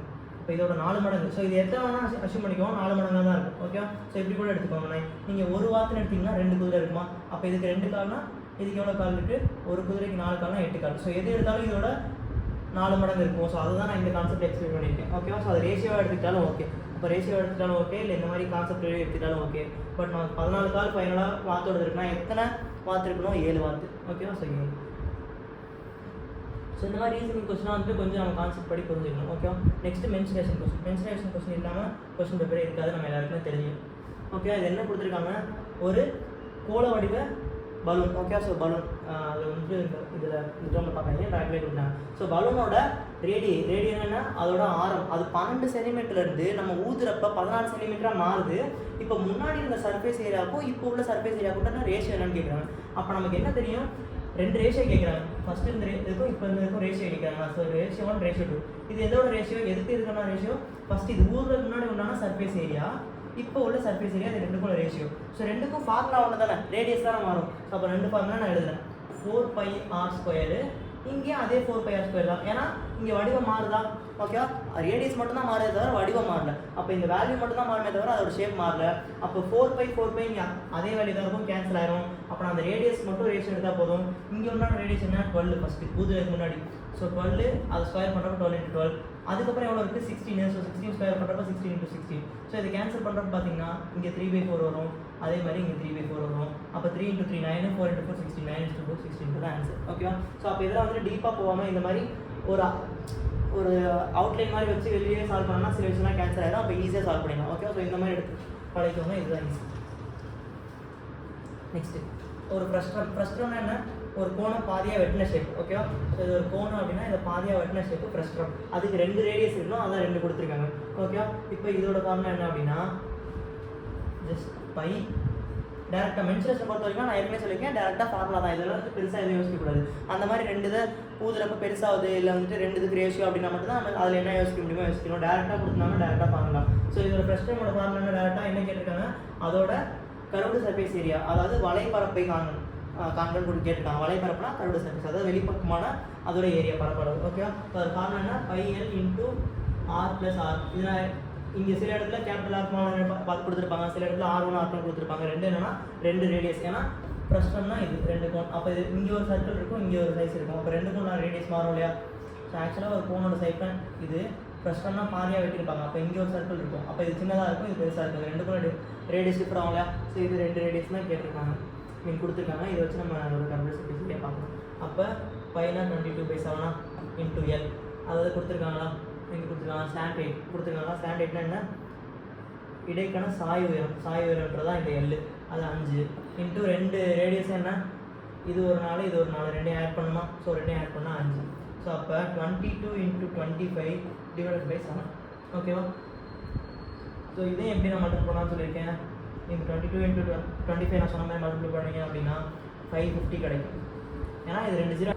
ஸோ இந்த 550 எப்படி இருந்துச்சுன்னா 25 மல்டிபிள் பண்ணுறப்ப என்ன பண்ணணும் நான் முன்னாடியே சொல்லியிருக்கேன். ஸோ இதை ஜஸ்ட் கேன்சல் பண்ணால் போதும். 7ஆல் கேன்சல் பண்ணுறப்ப 7 7 49, ரிமைனிங் 6 இருக்கும். So 16ன்றப்ப 8 times. ஸோ இது வச்சு 78 பாயிண்ட் சம்திங் ஒரு நம்ம டிசைட் பண்ணுறப்ப 78 ஒரே ஆப்ஷன் இதுதான் அப்படின்றத நம்ம சூஸ் பண்ண முடியும். ஓகேவா? ஸோ இப்போ நெக்ஸ்ட் கொஸ்டின் பாருங்கள்.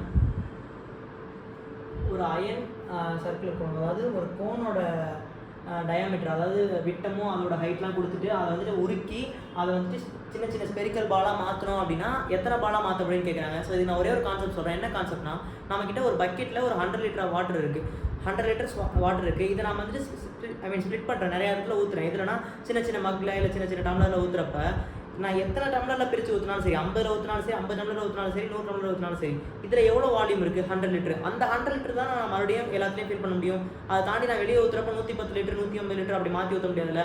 ஸோ அப்போ அதே கான்செப்ட் தான். இதோட வால்யூம் ஒன்று இருக்கும் இல்லையா, இது எத்தனை பாலாக பிரித்தாலும் அதோட வால்யூம் சேமாக தான் இருக்கும். இப்போ ஃபார் எக்ஸாம்பிள் இப்போ 100 லிட்டர் இருக்கேன்ட்ட, இப்போ நான் இது ஊற்றுற டம்ளர் இருக்கு இல்லையா, அந்த ஊற்றுற டம்ளரும் மக்கும் அதோட வால்யூம் 2 லிட்டர்னா இதை கேன்சல் பண்ணால் எத்தனை மக்கில் நான் ஊற்ற போகிறேன், 50 மக்கில் ஊற்றினா தான் ஒரு மக்கு 2 லிட்டர்னா 100 லிட்டர் எனக்கு ஃபில் ஆகும். அப்போ நம்ம மொத்த வால்யூம் இப்போ நான் எதில் ஊற்ற போகிறோன்னா அதோட வால்யூம் கேன்சல் பண்ணுறப்ப எத்தனை நம்பர் ஆஃப் மக்கில் தெரிஞ்சிச்சு இல்லையா. ஸோ அதே கான்செப்ட் தான் இங்கே. அப்போ இதுக்கு உண்டான வால்யூம் ஃபார்முலா என்னன்னா πr² h/3 டிவைடட் பை இதுக்கு உண்டான வால்யூம் ஃபார்முலா என்னன்னா 4/3 πr3. ஸோ நான் எதுக்காக இங்கே ஃபார்முலா அப்படியே எழுதுனா சில விஷயம்லாம் இங்கே கேன்சல் ஆகும். ஓகேவா. ஸோ அந்த பைன்றது ரெண்டு இடத்துலையும் காமனாக தான் இருக்குமா. ஸோ அந்த 3 கேன்சல் ஆகிடுச்சா. அப்போ ரிமைனிங் இருக்குது r² h/4r3. ஸோ இந்த ஆரை கேன்சல் பண்ணிடக்கூடாது, ஏன்னா இதுக்கு உண்டான ரேடியஸ் வேறு, இதுக்கு அந்த கோனுக்கு உண்டான ரேடியஸ் வேறு, இந்த குட்டி குட்டி பாலுக்கு உண்டான ரேடியஸ் வேறு, அதை கேன்சல் பண்ணிடக்கூடாது. ஸோ அப்போ இந்த இடத்துல இந்த விஷயம்லாம் வந்து இங்கே ஃபார்முலா கேன்சல் ஆகுது, அதை நம்ம மல்டிபிள் பண்ணி டைம் வேஸ்ட் பண்ண தேவையில்ல. ஸோ அதனால நான் இங்கே வெளியே எடுத்துக்கிட்டேன். இப்போ இதை சப்ஸ்டிட் பண்ணுங்கள். r², இங்கே உள்ள r என்ன, டயாமீட்டர், அதாவது விட்டம்னா வந்துட்டு 8. ஸோ ஆரம்னா அதோட பாதின்றப்ப 4 வரும். அப்போ 4² 16 இன்ட்டு ஹைட் 12 கொடுத்துருக்காங்க, டிவைட் பை 4 இன்ட்டு r³ என்ன, ஆறுன்றது நல்லா நோட் பண்ணிக்கோங்க, இங்கே மில்லிமீட்டரில் கொடுத்துருக்காங்க. அப்போ சென்டிமீட்டரில் மாற்றணும்னா 0.4 கியூப். அப்போ கியூப்னு எடுக்கிறப்ப, ஸோ அப்போ இது கியூப் எடுக்கிறப்ப இங்கே 0.4 இருந்துச்சு இல்லையா, அது கியூப்ன்றதுனால 3 டெசிமல் தாண்டி வரும். ஸோ 0.64 வருது. ஓகேவா. ஸோ எதை கேன்சல் பண்ணுறப்ப என்ன வரும், இங்கே வந்துட்டு 3 டைம் வரும். 16 × 3 48 டிவைடட் பை இங்கே 3 டிஜிட் தள்ளி பாயிண்ட் இருக்கா. ஸோ அதை நான் கேன்சல் பண்ணணும்னா இங்கே 3 0 ஆட் பண்ணணும். ஓகேவா. இப்போ இதை கேன்சல் பண்ணுறேங்க, இங்கே கேன்சல் பண்ண என்ன வரும், இங்கே 8 டைமு, இங்கே 3000. ஓகேவா. நல்லா நோட் பண்ணிக்கோங்க. இங்கே 3 0 இருக்குது, 3 டெசிமல் வேல்யூ தள்ளி இருக்குது. எப்படி வந்துச்சு அப்படின்னா ஆரோட வேல்யூ 0.4. அப்போ அதை கியூப் எடுக்கிறப்ப 0.4 × 0.4 × 0.4ன்னு வச்சுக்கோங்க. இப்போ 3க்கும் டெசிமல் தரணும்னா 3 0. ஸோ அந்த 3 0 நான் மேலே ஆட் பண்ணுறேன். 3 0 மேலே ஆட் பண்ணணும்னு எப்படி வந்துருச்சு எனக்கு 48ன்றது 48,000 வந்துச்சு. கீழே இருந்து 64 அப்படியே தான் இருக்குது. அப்போ இதை கேன்சல் பண்ணுறப்ப 8 டைம்ஸு இங்கே 6000 அப்படியே இருக்கும். அப்போ இதை கேன்சல் பண்ணோம் அப்படின்னா டேரெக்டாக 8 டைம் போடுறப்ப 7 டைமு 14 × 5 750. அப்போ 750 பாலாக ஸ்ப்ளிட் பண்ண முடியும் 750. ஓகேவா. ஸோ அப்போ இதுதான் கான்செப்ட். நெக்ஸ்ட் சம் போகுமா. ஓகே. நெக்ஸ்ட் சம் வந்துட்டு ஒரு குவாட்ரிலேட்டர்னா நாற்கரம். அந்த நாற்கரத்தோட பரப்பளவு கொடுத்துட்டு அதோட மூளை விட்டத்தோட உயரம் கேட்டிருக்காங்க. அப்போ டேரெக்டாக நம்ம ஃபார்முலா சப்ஸ்டிட் பண்ணால் போதும். இந்த டயகனலோட வெர்டிசஸ்னால் அந்த உச்சியிலிருந்து மூளை விட்டத்தில் வரையப்படும் செங்குத்தான நீளங்கள். ஓகேவா. ஸோ இது ஃபார்முலா போட்டால் தெரியும். இதை பேஸ் பண்ணி வரக்கூடிய ஏரியா ஃபார்முலா என்னன்னா 1/2 × d × a + b. இதுதான் ஏரியா ஃபார்முலா. இதில் டீன்றதான் இந்த மூளை விட்டத்தோட நீளம், அதாவது லென்த் ஆஃப் த டயகனல். இது ரெண்டு தான் இந்த வந்துட்டு இப்போ இந்த vertices. Okay. Which is equal to area. இந்த ஏரியா இங்கே கொடுத்துட்டாங்க 5 to 5. அப்போ இது டேரெக்டாக சப்ஸ்டியூட் பண்ணால் போதும். இந்த 1/2 நான் இந்த புக் பண்ண போயிடுறேன், 2 மல்டிபிள் ஆயிரும். இந்த a + bன்றது இது 2 வேல்யூ, இது ரெண்டையும் ஆட் பண்ணால் என்ன 35. அந்த 35 நான் இந்த மல்டிபிள் இருக்கிறத இங்கே டினாமினேட்டர் கொண்டு போயிடுறேன். அப்போ ரிமைனிங் இருக்கிறது இங்கே d மட்டும் தான், அதை கண்டுபிடிச்சா போதும். இதை கேன்சல் பண்ணுறப்ப 7 டைம் அடிச்சா இங்கே 5 டைம் வரும். ஸோ இங்கே ஒரு 7 டைமு, அதுக்கப்புறம் வந்துட்டு ஒரு 5 டைம் வரும். அதை கேன்சல் பண்ணால் 15 வரும். ஸோ 15 × 2 30 மீட்டர் தான் அதோட லென்த். ஓகேவா. நம்ம ஜஸ்ட் அந்த ஃபார்முலா சப்ஸ்டியூட் பண்ணால் போதும். ஓகேவா. நெக்ஸ்ட்டு 76th கொஸ்டின் பாருங்கள். இங்கே தெளிவாக கொடுத்துட்டாங்க. Arithmetic mean of 6 values is 45. ஓகேவா. ஒரு தரவுகளின் சராசரி 45.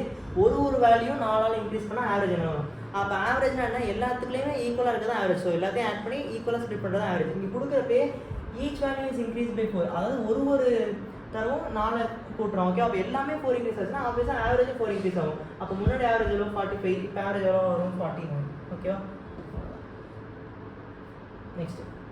நெக்ஸ்ட்டு இதுவும் அதே கான்செப்டில் போகிறேன் பாருங்கள். ஒரு நல்ல கேர்ஃபுல்லாக கவனிச்சிங்க அப்படின்னா புரியும். ஃபஸ்ட்டு இந்த இடத்துல என்ன கொடுத்துருக்காங்க, 25 ஸ்டூடெண்ட்டோட இப்போ உள்ள ஆவரேஜ் 78.4.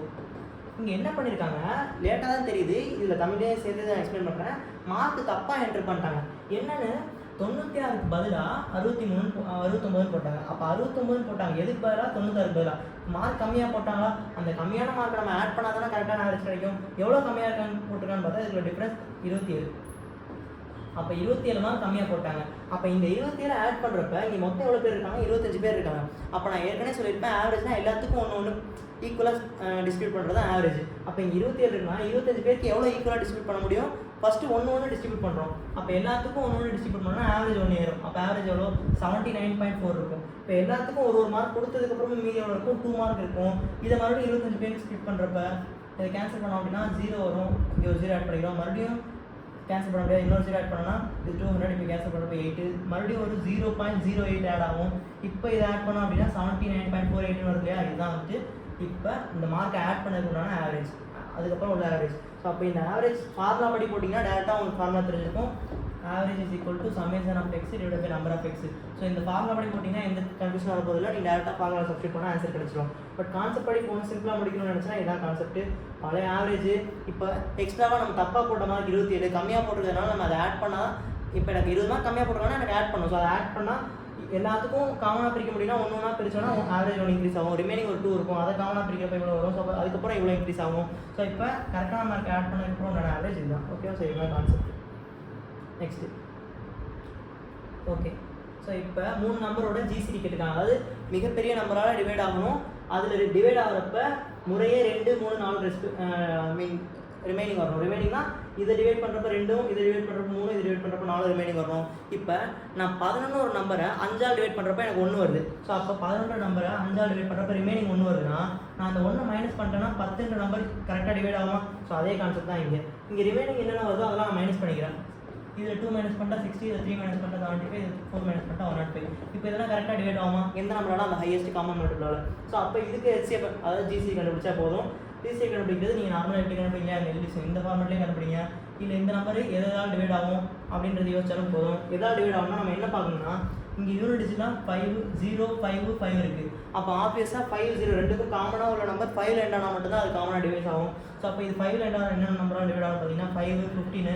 ஸோ 25, 35, 45 எல்லாம் ஆகாது. அப்போ இந்த 2 நம்பர் தான். இதில் பெருசு பார்த்தீங்கன்னா 15. அப்போ 15 தான் கிரேட்டஸ்ட் நம்பர். இது எல்லாத்தையும் டிவைட் பண்ணுறது ரிமைனிங் இதெல்லாம் வருது. ஓகே. ஸோ அப்போ இதுதான் கான்செப்ட். ஸோ மறுபடியும் சொல்கிறேன், நான் ஈஸியான கான்செப்ட் மட்டும் தான் சொல்லி கொடுக்குறேன். நெக்ஸ்ட் சிம்பிள் இன்ட்ரெஸ்ட் கேட்குறாங்க. ஆனால் சிம்பிள் இன்ட்ரெஸ்ட் ஒரு வருஷத்துக்கு கொடுக்காம இந்த நாள்லேருந்து இந்த நாள் வரைக்கும் கொடுக்குறாங்க. அப்போ இங்கே என்ன பண்ணும்? இதுதான் பிரின்சிபல் தொகை. இதில் வந்துட்டு ஒரு வருஷத்துக்கு 9% தான் ரேட்டு. ஆனால் என்ன எவ்வளோ நாள் கேல்குலேட் பண்ணுறாங்க? இந்த டேலேருந்து இந்த டே வரைக்கும். அப்போ எத்தனை நாள்னு இதை கேல்குலேட் பண்ணுறப்ப 73 டேஸ் வரும். 23 நாளைக்கு கேல்குலேட் பண்ணுறாங்க. இப்போ நான் ஒரு கான்செப்ட் கேட்குறேன். உங்களுக்கு வந்துட்டு அமௌண்ட் வந்துட்டு 10% ஒரு வருஷத்துக்கு அப்படின்னு சொல்லிட்டு வட்டி கொடுக்குறேன். நீங்கள் 6 மாதத்துல நீங்கள் என்கிட்ட திருப்பி கொடுக்குறீங்க. அப்போயே நான் 10% கேல்குலேட் பண்ணால் நியாயமா? அப்போ ஒரு வருஷத்துக்கு 10%னா 6 மாதத்துக்கு பாதி 5% தானே கேல்குலேட் பண்ணுவோம். அதே கான்செப்ட் தான். 365 நாளைக்கு 9%னா அப்போ 75 நாளைக்கு 73 நாளைக்கு எவ்வளோனா டிவைட் பை 365 இன்ட்டு. அப்போ என்ன பண்ணுறோம்? இந்த 9% ஃபஸ்ட்டு 365 நாளைக்கு பிரிக்கிறோம். எத்தனை நாளைக்கு வேணுமோ அதை மல்டிபிள் பண்ணுறோம். அப்போ இதான் கான்செப்ட். இது கேன்சல் பண்ணுறப்போ 1/5 வரும். அப்போ இன்ட்ரெஸ்ட் ரேட்டு 9/5%. அப்போ 9/5% தான் இன்ட்ரெஸ்ட் ரேட்டு. எதோட 9/5%? இதோட. ஸோ அப்போ 9/5% ஆஃப் 12,000 கண்டுபிடிச்சா போதும். அப்போ நான் டேரெக்டாக சப்ஸ்டியூட் பண்ணுறேன். பர்சன்டேஜ்னா டிவைட் பை 100. ஆஃப்னா மல்டிபிள். ஸோ இந்த 2 0 கேன்சல் ஆயிரும். 5 கேன்சல் பண்ணோம் அப்படின்னா 24. ஸோ 9 × 24 பார்த்தீங்க அப்படின்னா 216 வரும். ஸோ அப்போ 216 தான் என்னோட வட்டி. ஆனால் இங்கே எனக்கு மொத்த தொகை கேட்டிருக்காங்க. மொத்த தொகைனா என்னோட இன்வெஸ்ட்மெண்ட்டே சேர்த்து. அப்போ இன்வெஸ்ட்மெண்ட் 12,000, வட்டி 216னா 12,216 தான் என்னோட மொத்த தொகை. எப்போ? இவ்வளோ நாள் கழிச்சு நான் கொடுக்குறப்ப இவ்வளோ தான் சேர்த்து கொடுப்பேன். ஓகேவா? அவ்வளோதான் கான்செப்ட். ஓகேவா? Next okay. இது ஈஸியான கான்செப்ட். என்னது? ஒரு சர்க்கிளோட ஏரியாவுக்கும் செமி சர்க்கிளோட ஏரியாவுக்கும் நான் ரேஷியோ, அதாவது ஒரு வட்டத்தோட பரப்பளவுக்கும் அரை வட்டத்தோட பரப்பளவுக்கும் நான் ரேஷியோ. அப்போ நமக்கு தெரியும் டேரெக்டாக சர்க்கிள் இதோட பாதி தான் அரை வட்டம். அப்போ இதுக்கு என்ன ரேஷியோவோ அதோட பாதி தான் அதோட அரை வட்டத்துக்கு இருக்கும். அப்போ இது 4னா 2, 8னா 4, அந்த மாதிரி எது எடுத்தாலும் பாதி. அப்போ பாதியில் இருக்க ஒரே ஆப்ஷன் 2:1. ஓகேவா? ஸோ அப்போ இதெல்லாம் ஈஸியாக சால்வ் பண்ணிடலாம். நெக்ஸ்ட்டு பாருங்கள். நெக்ஸ்ட்டு ஸோ இது வந்துட்டு காமன். ஸோ இந்த தொகைக்கு ஒரு அமௌண்ட் ஒரு காரை வாங்குறாங்க. வாங்கினதுக்கப்புறம் 9,000 ரூபா ஒரு வாகனத்தில் கொண்டு வரதுக்கு செலவு பண்ணுறாரு. 15,000 ரூபா இன்சூரன்ஸ்க்கு செலவு பண்ணுறாரு. இதெல்லாம் செலவு பண்ணதுக்கப்புறம் இந்த ரேட்டுக்கு விற்கிறாரு. இப்போ ஒரு லாபம் கிடச்சிருக்குமா? லாபம் ஆயிருக்குமா? நஷ்டம் ஆயிருக்குமா? அப்படி ஆயிருந்தா எவ்வளோன்னு கேட்குறாங்க. நான் ஒரே ஒரு கான்செப்ட் சொல்கிறேன். நீங்கள் வந்துட்டு ஒரு அரிசி வாங்குறீங்க. ஒரு மூட்டை அரிசி 1,500 ரூபாய்க்கு வாங்குறீங்க கடையில். நீங்கள் வீட்டுக்கு கொண்டு வரதுக்கு ஒரு 500 ஆயிடுது. ஸோ இப்போ தேவையில்லன்னு விற்கிறப்ப வெறும் நான் வாங்கினது 1500 தான், ஸோ 200 சேர்த்து விற்றா போதும் 1700 விற்றா எனக்கு லாபம் அப்படின்னு சொல்ல முடியுமா? கண்டிப்பாக முடியாது. ஏன்னா நம்ம வாகனத்தில் கொண்டு வந்து 500 நமக்கு லாஸ் தான். ஸோ அப்போ என்ன பண்ணணும், எனக்கு லாபம் வர மாதிரி விற்கணும்னா அந்த 500 சேர்த்து அதை தாண்டி தான் விற்கணும். அப்போ நான் அந்த பொருளுக்கு எவ்வளோ செலவு பண்ணியிருக்கணும் அது எல்லாமே தான் என்னோட அடக்க விலை, என்னோட காஸ்ட் ப்ரைஸ். அப்போ இங்கேயும் அதே மாதிரி தான், இவ்வளோ போட்டு வாங்கியிருக்கேன், டிரான்ஸ்போர்ட்டேஷனுக்கு இவ்வளோ இன்சூரன்ஸ் இவ்வளோ செலவு பண்ணால் இது எல்லாமே சேர்த்து தானே அடக்க விலை. அப்போ எல்லாத்தையும் சேர்த்தோன்னா இங்கே 4 லட்சம், 26,000 + 9,000 35,000 + 15,000 50,000. ஸோ 4 லட்சம்ன்றது என்னோட அடக்க விலை, காஸ்ட் ப்ரைஸ். அப்போ இதை தாண்டி வர்றது தான் ப்ராஃபிட்டு, இது கம்மியாக இருந்தால் லாஸு. அப்போ இதுலேருந்து தான் நம்ம ப்ராஃபிட்டு லாஸோ கால்குலேட் பண்ணணும். நீங்கள் இதுலேருந்து எடுத்துடக்கூடாது, ஏன்னா இது வெறும் காஸ்ட் ப்ரைஸ் வாங்கின பொருள் மட்டும்தான். அப்போ இதெல்லாம் சேர்த்தா தான் இதை தாண்டி வந்தால் தான் லாபமாக நஷ்டமாக கால்குலேட் பண்ண முடியும். ஓகேவா? ஸோ நான் அதே சொன்னது, அந்த 1500 + 500 சேர்த்து எனக்கு லாபமாக நஷ்டமானா அந்த 2000 தான் நான் தீர்மானிக்க முடியும். வெறும் 1500 வச்சு எனக்கு 200 300 லாபம்னு சொல்ல முடியாது. ஓகேவா? ஸோ அப்போ அதான் கான்செப்ட். இப்போ இதுதான் காஸ்ட் ப்ரைஸ். இப்போ எவ்வளோ விற்றுருக்கோம், 9,000 கம்மியாக வச்சுருக்கோம். அப்போ அது கண்டிப்பாக நஷ்டம் தான். நமக்கு என்ன கேட்டிருக்காங்க, லாஸ்ட் பர்சன்டேஜ் கேட்டிருக்காங்க. பர்சன்டேஜ்னால் இதில் அந்த 9,000ன்றது எவ்வளோ பர்சன்டேஜ் கண்டுபிடிச்சா போதும். ஸோ அப்போ × 100. அப்போ என்ன பண்ண போகிறோம், 3 0 3 0, இங்கே ஒரு 0 இங்கே ஒரு 0. அப்போ இது 5 டைமு கேன்சல் பண்ணால் 2. அப்போ 2% கம்மியாக இருக்கிறதுனால லாஸு. அப்போ லாஸ்ட் 2% இவ்வளோ தான். ஓகே? ஸோ வேறு எதுவும் கிடையாது. சிம்பிளான கான்செப்ட். நெக்ஸ்ட்டு லாஸ்ட் சம்மு என்னென்னு பாருங்கள். மிகப்பெரிய 4 டிஜிட் நம்பரு, இது 3 நம்பர் 8 12 15 டிவைட் ஆகக்கூடிய மிகப்பெரிய 4 இலக்கு எண்ணு. அப்படின்னா நம்ம என்ன பண்ண போகிறோம், இதுக்கு ஃபஸ்ட்டு எல்சிஎம் கண்டுபிடிப்போம். எதுக்கு, 8 12 15க்கு. இதுக்கு எல்சிஎம் கண்டுபிடிச்சோன்னா இந்த 15 மட்டும் பார்த்தோன்னா 15 30 45 எதுவுமே வராது. ஸோ 120 தான் எல்சிஎம். ஸோ 120 எல்சிஎம் தெரிஞ்சிச்சு. எதுக்கு நான் எல்சிஎம் கண்டுபிடிச்சேன், இதில் பெரிய நம்பர் எப்படி கண்டுபிடிக்கிறதுனா, இருக்கிறதுலே பெரிய 4 டிஜிட் நம்பர் என்ன, 999. இதுதான் 4 டிஜிட். இதுக்கு அடுத்து போனால் 10,000 5 டிஜிட் வந்துடும். இப்போ இந்த 120 டிவைட் ஆச்சுன்னா இது எல்லாத்தாலையும் டிவைட் ஆகும்னு சொல்லலாமா? ஏன்னா இது எல்லாத்துக்கும் காமனான மல்டிபிள் தான் 120. இப்போ 120 டிவைட் ஆச்சுனாலே கண்டிப்பாக 8ஆலையும் டிவைட் ஆகும், 12ஆலையும் டிவைட் ஆகும், 15ஆலையும் டிவைட் ஆகும். அப்போ இந்த 120 நான் டிவைட் பண்ணி பார்க்குறேன். இது டிவைட் பண்ணுறப்ப 120 டிவைட் பண்ணாலும் நமக்கு என்ன தெரியும், 9லேருந்து டிவைட் ஆகுது, 0 எண்ட் ஆகும். அப்போ 0 எண்ட் ஆகிற மிகப்பெரிய 4 எழுத்து இதுதான். அப்போ 0 எண்ட் ஆகிறப்ப இதை கேன்சல் பண்ணி பாருங்கள். இங்கே 8 12 96, ரிமைனிங் ஒரு 3 இருக்கும். அந்த 3 இருக்கப்ப இங்கே 3 6 இருந்தால் தான் கரெக்டாக எக்ஸாக்டாக டிவைட் ஆகும். ஏன்னா 3 12 36. இங்கே 3 9 இருக்கப்ப டிவைட் ஆகாது, ரிமைனிங் 3 வரும். அப்போ இங்கே என்ன இருந்திருக்கணும், இதை வச்சு நம்ம கண்டுபிடிக்கலாம், 6 இருந்திருக்கணும். அப்போ இதை வச்சு நீங்கள் நல்லா நோட் பண்ணுங்கள். 9960 இருந்தால் தான் அது 120 டிவைட் ஆகும். 120 டிவைட் ஆச்சுனால இது எல்லாத்தையும் டிவைட் ஆகும். ஸோ அப்போ ரிவர்ஸ்லேருந்து வந்தோமா, பெரிய 4 டிஜிட் நம்பர் இது இதில் டிவைட் ஆகுன்றப்ப 9 வரும். இது 0வால் டிவைட் ஆகணுன்றப்ப 0 போட்டுட்டோம். அங்கே ரிமைனிங் 3 வரப்ப அது கண்டிப்பாக 6 இருந்தால் தான் இது டிவைட் ஆகும்னு கண்டுபிடிச்சோம். ஓகே? அப்போ 120 டிவைட் ஆகக்கூடிய மிகப்பெரிய நம்பர் இது. அப்போ 120 டிவைட் ஆச்சுனால 8 12 15 டிவைட் ஆகக்கூடிய மிகப்பெரிய நம்பர் இதுதான், மிகப்பெரிய 4 எழுத்து. ஓகே? அப்போ அவ்வளோதான். அப்போ ஃபஸ்ட் என்ன பண்ணோம், இந்த 3 நம்பருக்கு எல்சிஎம் கண்டுபிடிச்சோம். அதில் டிவைட் ஆகக்கூடிய பெரிய நம்பர், அதுக்கு ரிமைனிங் வரதை வச்சு அதை கழிச்சு இந்த நம்பர் தான் சூஸ் பண்ணுவோம். அப்போ இந்த நம்பர் ஆப்ஷன் இருக்கா, இருக்குது. ஸோ அப்போ இதுதான் கரெக்ட். ஓகே? ஸோ இவ்வளோ தான். ஸோ இப்போ நான் சொல்லிக் கொடுத்தது இந்த லாஸ்ட் டைமில் உங்களுக்கு என்ன தேவையோ எது ஈஸியாக அதான் நான் சொல்லிக் கொடுத்தேன், உங்களுக்கு கன்ஃபியூஸ் பண்ணாத மாதிரியும். ஸோ அதனால் இந்த வீடியோ கண்டிப்பாக பிடிச்சிருக்குன்னு நினைக்கிறேன். அண்ட் இந்த மாதிரி நிறைய கண்டென்ட் தெரிஞ்சுக்கணும்னு நினச்சிங்கன்னா நம்ம சேனல் ரெகுலராக ஃபாலோ பண்ணுங்கள். ஸோ இதே மாதிரி இன்னொரு வீடியோவில் சந்திப்போம்.